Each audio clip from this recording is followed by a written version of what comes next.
Or I thought I knew her. That's the part that stays with me. Not the phone call. Not the police tape. Not even the moment I opened the lockbox and found what she'd been hiding for years. It's that sentence, the one I keep coming back to at 2 a.m, when I can't sleep and the house is too quiet. I thought I knew my wife. We'd been married for 19 years. 19 years of shared coffee pots and grocery lists and arguments about whose turn it was to call the insurance company. 19 years. And I didn't know her at all. Her name is my wife's name. I'll get to that. Mine is Ed. I'm 58 years old. I worked 31 years for a commercial HVAC company out of Columbus, Ohio. Started as a technician, retired 3 years ago as operations manager. I know what pipes sound like when they're failing. I know the smell of a furnace that's been running too long on a cracked heat exchanger. I know houses. I've been inside thousands of them. I thought I knew my own. My wife, her name is Nadine, is 54. She teaches 4th grade, has for 22 years. She coaches the school's reading circle in the summer. She brings cupcakes to every faculty birthday. She is, by every external measure, the kind of woman people describe as warm. That is the word that comes up. Warm. That she radiates something. She radiates something, all right. Our house is a 4-bedroom colonial in Westerville. We bought it in 2007, right before the market dropped, which meant we were underwater on it for a while. We scraped through, paid it down slow. By the time our daughter graduated high school, it was ours free and clear. That house was the one thing I was genuinely proud of. Everything else in my life, career, savings, marriage, felt earned but ordinary. The house felt like proof. Proof we'd made something solid. I want you to hold that image. The house. Because the house is where this starts. It was a Tuesday in late January. Nadine had driven down to Cincinnati to see her college roommate for a long weekend.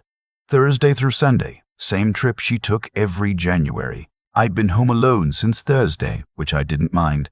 I liked the quiet. I made chili. Watched a documentary about the Korean War.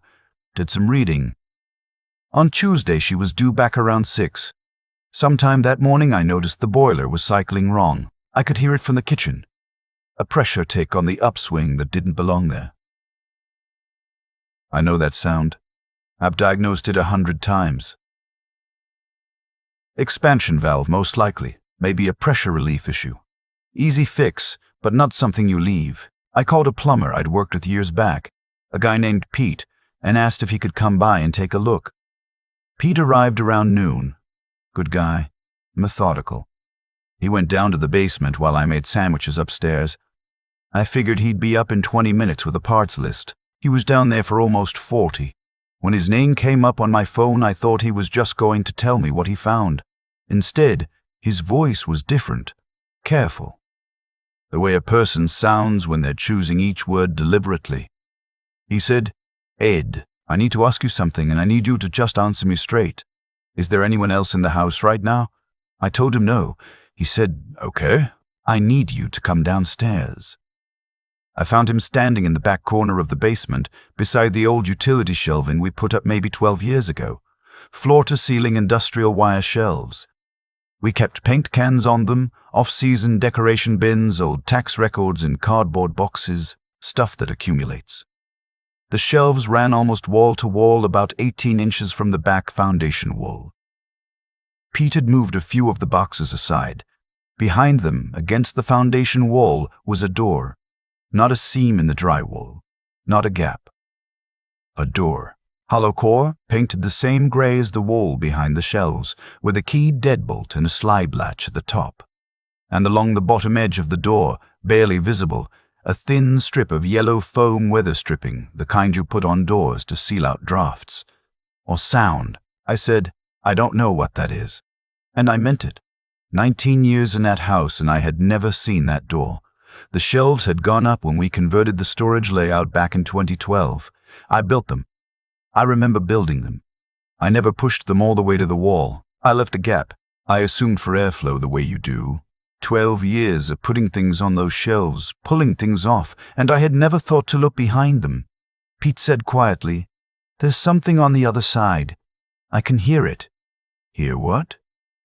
He didn't answer. He just looked at me. I called 911. The officers arrived in 11 minutes. I stood in the kitchen while they went to the basement. I didn't know what to think. I want to be honest about that. My mind went to about 15 different explanations, and I cycled through them the way you do when your brain is refusing the obvious one. Old ductwork, animals, a water issue creating pressure sound. I went through all of them. One of the officers came back upstairs and asked me who had access to my basement. I said my wife and me. He asked if there was anyone who might have a key to the house. I said no, just us. He went back downstairs. 15 minutes later, a woman walked up from the basement in a silver emergency blanket. She was thin. She was frightened. She looked at me the way a person looks when they aren't sure if the next person they see is going to be a threat or a relief. I had never seen her before in my life. Her name, I would learn over the next few hours, was Gwen Mallory, 41 years old, registered nurse from Dublin, Ohio, about 12 miles from my house. She had been reported missing 11 days earlier. Her husband had filed the report. They were flyers. I hadn't seen them. I don't look at community boards, I don't watch local news much, but she had been missing for 11 days, and she had been, for some portion of that time, in a room behind my basement shelves. I sat at my kitchen table, and I did not move for a long time. The detective who worked my case, a woman named Clara who wore her badge clipped to her belt and never seemed to write anything down, sat across from me and asked me questions in the kind of tone that makes you feel like the questions go deeper than the words. She asked about Nadine, how long we'd been married, whether Nadine knew Gwen, whether I'd ever noticed anything unusual in the basement. I said I hadn't. That was the truth. And I could see, in the way Clara paused before writing something down, that she believed me. Gwen Mallory, it turned out, had been Nadine's student's mother, 14 years ago. Brief interaction. Nadine and Gwen had apparently reconnected at some point. Over what, I didn't know. A school event, maybe. A mutual contact. They weren't friends as far as I knew. Nadine had never mentioned her. After the police left and the scene tape came down, I sat in my kitchen until it got dark outside. Then I went upstairs. I went into our bedroom to Nadine's side. She keeps her things simple. Nightstand, lamp, a small basket of hand lotion and lip balm, and her book. She always has 3 books. One she's actively reading, one she's rereading, and one she keeps nearby without explaining why. She's always done this. I used to think it was endearing. The books she keeps but doesn't read. Right now, it was a paperback guide to gardening in the Midwest, which made no sense because Nadine doesn't garden. I picked it up and fanned the pages. A folded piece of paper fell out. On it were 2 things. A name I didn't recognize. Just a first name, written in Nadine's handwriting, and a figure, $83,000, with a small note beside it, remaining, / I put it in my pocket. Then I sat on the edge of our bed, the bed we had shared for 19 years, the mattress that still had her impression in it, the pillow that still smelled like her shampoo. And I thought about the fact that I had built those shelves, that I had painted them, that I had spent 12 years loading them with paint cans and Christmas bins and never once pushed one far enough back to see what was on the other side. There's a particular kind of cold that isn't temperature. It comes from understanding something you didn't want to understand. I felt it move through me the way cold air moves through a room when a window opens.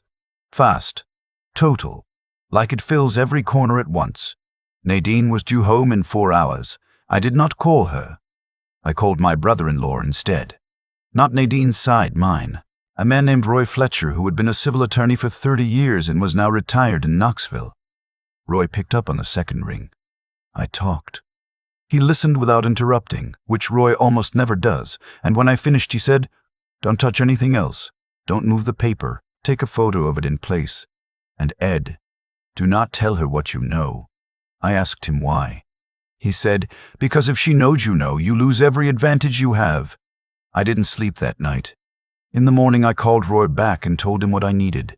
He had a name for me by noon. A family law attorney in Columbus named Stacy Okafor who specialized in asset concealment cases. I called her. She answered her own phone, which I took as a good sign. She told me what to do step by step. The first thing was to get a full picture of our finances. Nadine and I had joint checking and savings, and I had a retirement account in my name only. What I found over 2 days of careful looking was a third account I had not known existed. A savings account opened in 2019 under Nadine's name at a credit union we did not normally use, located in a part of the city I rarely went to. The account had been funded through a series of transfers, all under the federal reporting threshold, small enough individually to go unnoticed. Over 4 years, $94,000 had moved through it. The current balance was $83,000, the same figure on the paper in the gardening book. I sat with that for a while. Stacy told me what this pattern meant legally. She told me the term for it. She said systematic dissipation of marital assets, and she told me that in Ohio this was directly relevant to equitable distribution in a divorce proceeding. She told me to document everything. I did. I also pulled our homeowner's policy and looked at whether we'd ever had any permits pulled on the house. Structural changes. Alterations. There was one from 2013 for a storage room partition, permitted under a contractor's license I didn't recognize. I looked the name up. The license had lapsed. The permit had been filed and approved while I was on a 10-day job in Pittsburgh. Nadine had handled it, apparently. She'd told me at the time it was something about reinforcing the utility wall. I hadn't asked questions. 19 years. Nadine came home on Sunday as scheduled. She came through the garage door carrying her overnight bag and a bag from a bakery in Cincinnati, a place she always stops on the way back. She put the pastries on the counter. She kissed me on the cheek. She asked how my week was. I said, quiet. She didn't know. I could see it in how she moved, easy, unhurried. She set the bag down and went to change clothes, and I stood in the kitchen with my hands on the counter, and I thought about Gwen Mallory in a silver emergency blanket walking up from my basement. 2 days later, Tuesday, 9 days after Pete found that door, I asked Nadine to sit down with me in the sunroom after dinner. She brought her tea. She sat across from me.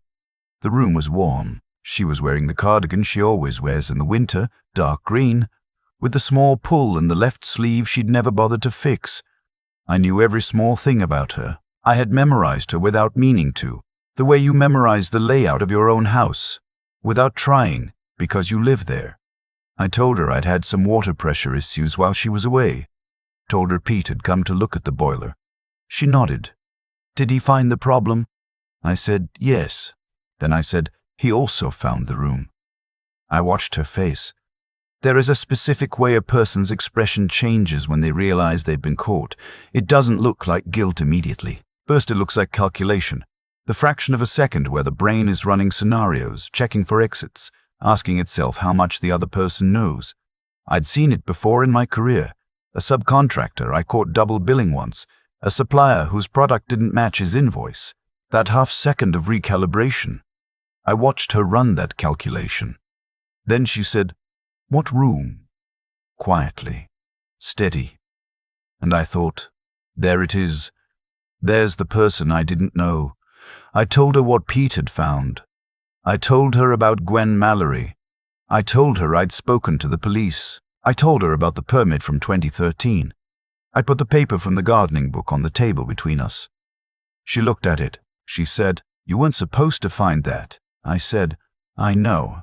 And then because I had been thinking about what to say for 9 days and I decided I only needed to say one thing, I told her, "I talked to Stacy Okafor. Everything is already documented. The account, the transfers, the permit. She has copies. The detective has copies. Whatever you were planning to do in March, you're not going to do it."